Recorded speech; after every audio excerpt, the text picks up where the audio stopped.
The walls are closing in on Lil Durk's OTF, Only the Family crew, and the courtroom drama surrounding their case has become explosive. A viral video has set the streets ablaze, showing explosive revelations about betrayal, secret wires, and even a hitman flipping on the stand. The federal case against Durk and his associates is unraveling, with shocking details emerging about a murder-for-hire plot that has left the streets questioning who will fold next. At the center of the drama is the brutal killing of L.P.A.B., Quando Rondo's cousin, who was gunned down at a gas station near the Beverly Center in Los Angeles in August 2022. Federal prosecutors have alleged that this was no random act of violence, but rather a calculated assassination orchestrated by Lil Durk. According to the indictment, 5 men tied to the OTF collective were involved in carrying out the attack, acting on Durk's orders with military precision. The accused men in the case include Kevin London Grant, 28, also known as Cuz or Vonnie DeAndre Dontrell Wilson, 33, aka Didi Keith Jones, 33, aka Flacca David Brian Lindsay, 33, aka Brown, and Asa Houston, 36, aka Boogie. These 5 men are accused of conspiring to kill Rondo and his inner circle in a revenge-driven plot. The indictment also reveals that Jones was allegedly in possession of a machine gun, further complicating the charges against him. All 5 face federal charges, including conspiracy and murder for hire. The arrests came after a series of raids in Chicago, Gary, Indiana, and Addison, Illinois, on October 24, 2024. The case took a dramatic turn when Lil Durk himself was arrested in Miami, facing similar charges for orchestrating the attack. The arrest only deepened the intrigue, as prosecutors claimed Durk attempted to flee the country to avoid prosecution. Federal affidavits revealed that Durk booked flights to Dubai and Switzerland before attempting to charter a private jet to Italy. However, the FBI had their eyes on him, and he was intercepted at Miami's Opa-locka Executive Airport just hours before departure. This move to flee suggests that Durk was aware of the mounting legal pressure and the possibility of a deep betrayal within his inner circle. This arrest, coupled with the testimonies of his alleged associates, paints a damning picture of Durk's involvement in the deadly feud. The haunting similarities between Durk's lyrics and the unfolding case have also caught public attention. Fans quickly revisited his 2022 track, Federal Nightmares, where Durk rapped about the betrayal he might face from those closest to him. The lines, "Delete my iCloud if I think they really on me though, when trial come, it ain't your phone, it be your homie though," have now become eerily prophetic, as the viral video seemingly shows his associates turning on him. This isn't Durk's first brush with the law. His criminal history dates back to 2011 when he was arrested on weapons charges. Over the years, Durk has faced multiple legal challenges, but in September 2023, he celebrated what he believed to be a fresh start, announcing on social media that his criminal record had been expunged.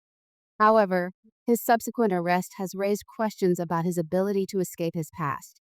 The ongoing courtroom drama sheds light on the fragile nature of loyalty within the streets, where trust can break down under the weight of federal prosecution. As the case progresses, more shocking revelations are expected. Legal experts predict that the testimonies from men like Grant, Wilson, and Lindsay could be pivotal in strengthening the prosecution's case. Their cooperation could lead to reduced sentences, while others like Houston and Jones might also consider flipping to minimize their own risk. As the 5 men await their next court appearances, Durk's legal team is bracing for a high-stakes trial that could determine the fate of the rapper and his OTF empire. The heart of the case against Durk revolves around the murder-for-hire plot aimed at Quando Rondo. The attack on L.P.A.B., which took place on August 19, 2022, was not a random shooting. Federal investigators claim that it was the result of a carefully planned operation, fueled by revenge for the 2020 murder of OTF member King Von. According to the indictment, the 5 accused men traveled to Los Angeles to carry out the mission, using OTF resources to fund their actions. The indictment also highlights how the attack unfolded. On August 18, 2022, the hitmen rented cars, purchased ski masks, and checked into a Los Angeles hotel using OTF-linked credit cards. They tracked Quando Rondo across the city, eventually cornering him at a gas station on Beverly Boulevard. When Rondo's Escalade was ambushed, LPAB, a passenger, was fatally shot, while Rondo survived. The five men then regrouped at a local restaurant to discuss their next move. They arranged payments for the shooters and booked flights back to Chicago using the same OTF-linked credit cards. Despite their initial success in evading law enforcement, federal agents were already piecing together the puzzle. The case against the men is supported by a substantial amount of evidence, including surveillance footage, credit card records, and text messages. One critical piece of evidence is a text message from Durk himself, reportedly instructing the group not to book flights under any names connected to him. This digital trail, along with other messages and communications, ties Durk to the crime, even if he hasn't been explicitly named in the indictment. The charges against the five defendants are severe. They include conspiracy to commit murder for hire, use of interstate facilities to commit murder for hire resulting in death, and possession of firearms in furtherance of a violent crime. Keith Jones faces an additional charge for carrying a machine gun equipped with an illegal conversion device. If convicted, the accused could face life sentences or worse.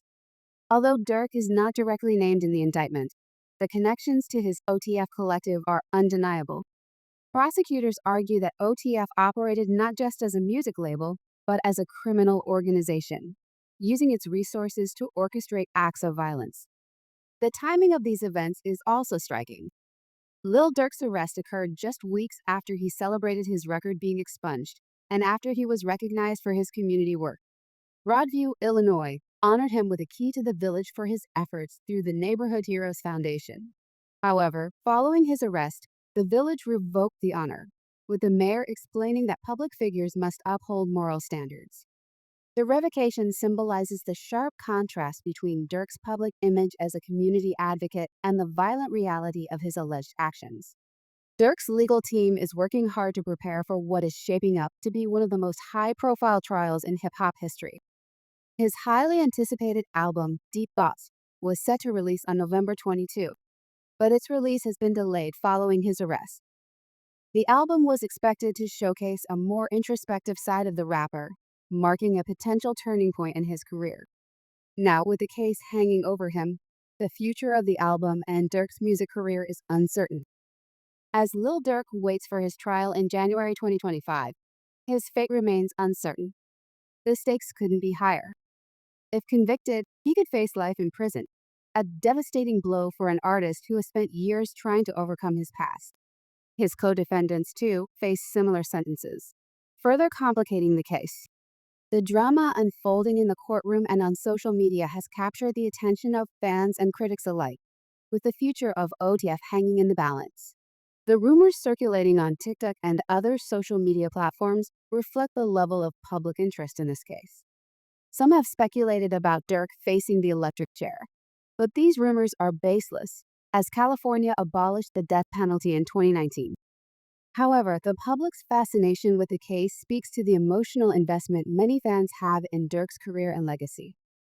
Losing the rapper to a life sentence would be a painful blow to a generation of fans who have looked up to him for his rise from the streets to success.